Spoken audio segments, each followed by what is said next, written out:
This channel does not promote any violent, harmful, or illegal activities. All content provided by this channel is meant for an educational purpose only. Brought to you by V-Guard, co-powered by Sensodyne O Bhimal, বলো কথা কেশরী। এই মুহূর্তে একটি বড় খবরের দিকে নজর রাখতেই হচ্ছে। কালিয়াগঞ্জে ইভিএম খারাপ, বন্ধ ভোট গ্রহণ। নিজের খাস তালুকে ভোটের লাইনে অপেক্ষায় দীপা দাস মুন্সি, তিনি দাঁড়িয়ে রয়েছেন লাইনে, কিন্তু ইভিএম খারাপ, তাই তিনি ভোট দিতে পারছেন না। এই মুহূর্তের অন্যতম বড় খবর, কালিয়াগঞ্জে ইভিএম খারাপ, বন্ধ ভোটে নেওয়া। নিজের খাস তালুকে ভোটের লাইনে দাঁড়িয়ে রয়েছেন দীপা দাস মুন্সি। কালিয়াগঞ্জে ইভিএম খারাপ, বন্ধ ভোট গ্রহণ, নিজের খাস তালুকে ভোটের লাইনে দাঁড়িয়ে রয়েছেন দীপা দাস মুন্সি। সেই ছবি আপনাদের দেখাবো এবার। আপনি দেখছেন সেই ছবি। কালিয়াগঞ্জে ইভিএম খারাপ, ভোট গ্রহণ বন্ধ। নিজের খাস তালুকে ভোটের লাইনে অপেক্ষায় দাঁড়িয়ে দীপা দাস মুন্সি ভোট দিতে পারছেন না, তার কারণ ইভিএম খারাপ। সকাল থেকেই একাধিক কেন্দ্র থেকে ইভিএম খারাপ হওয়ার খবর মিলেছে, কিন্তু এবার দীপা দাস মুন্সি নিজে দাঁড়িয়ে রয়েছেন লাইনে। সেই ছবি দেখাচ্ছি আপনাদের।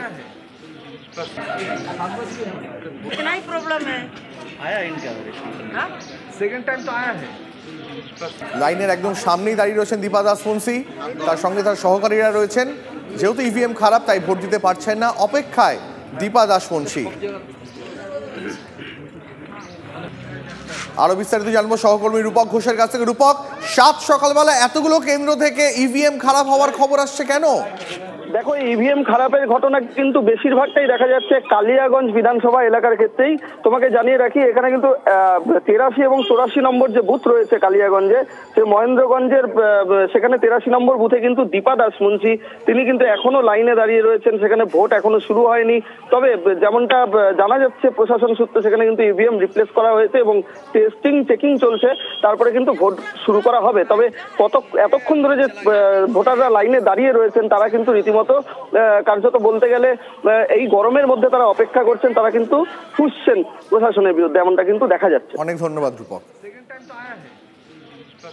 আমি এখান থেকেই একেবারে সরাসরি কংগ্রেসের সন্দীপার কাছে যাবো। সন্দীপা, কোথাও একটা মনে হচ্ছে কি যে কংগ্রেসের যে হোল্ড, এই যে রায়গঞ্জ বা উত্তর বঙ্গের একটা বড় জায়গাতে ছিল, কোথাও একটা এই ইলেকশনে গিয়ে সেই কংগ্রেসের হোল্ডটা লুজ হচ্ছে। কোথাও একটা কংগ্রেস, যেমনটা শহীদ বলছিল, এক সময়ের বাম কংগ্রেসের ঘাঁটি এই উত্তরবঙ্গের বেশ কয়েকটা লোকসভা কেন্দ্র, সেখান থেকে কংগ্রেস তাদের হোল্ড কি লুজ করছে?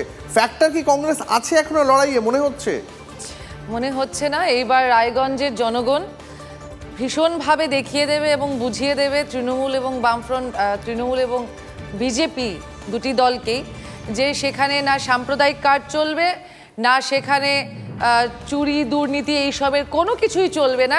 একমাত্র এই যে ভিক্টরের কথা কিছুক্ষণ আগে বলা হচ্ছিল, ভিক্টরের বাবা, ওরা পারিবারিকভাবে সেখানের বাসিন্দা, ভূমিপুত্র এবং মানুষজন চেনে তাদেরকে।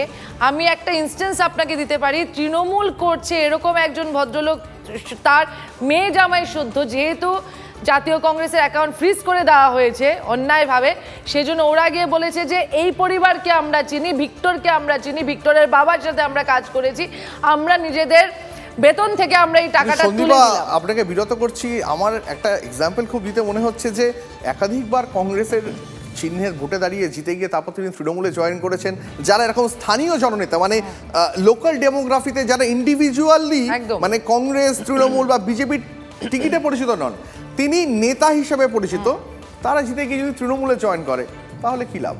হ্যাঁ, একদম, আমরা তো সেটাই বলছি। বিজেপির টিকিটে জিতে তৃণমূলে চলে যাচ্ছে, তৃণমূলের টিকিটে জিতে বিজেপিতে চলে যাচ্ছে।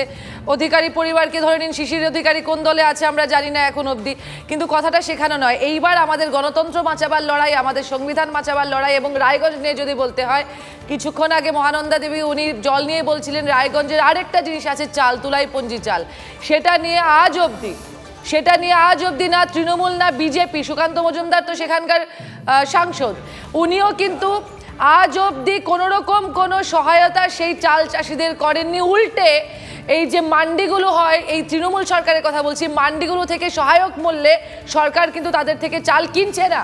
চাল চাষিদের কথা কেউ বলছে না সেখানে, যেটা কংগ্রেস এবং বামফ্রন্ট বলছে। বেশ সন্দীপা, অনেক ধন্যবাদ। আবার ফিরবো সবার কাছে, প্রত্যেকের কাছে এক এক করে। শতরূপদি আপনার কাছেও আসবে। এখন সময় কাছে ছোট্ট একটা ব্রেকের পর ফিরে আসছি জমজমাট বিতর্ক নিয়ে।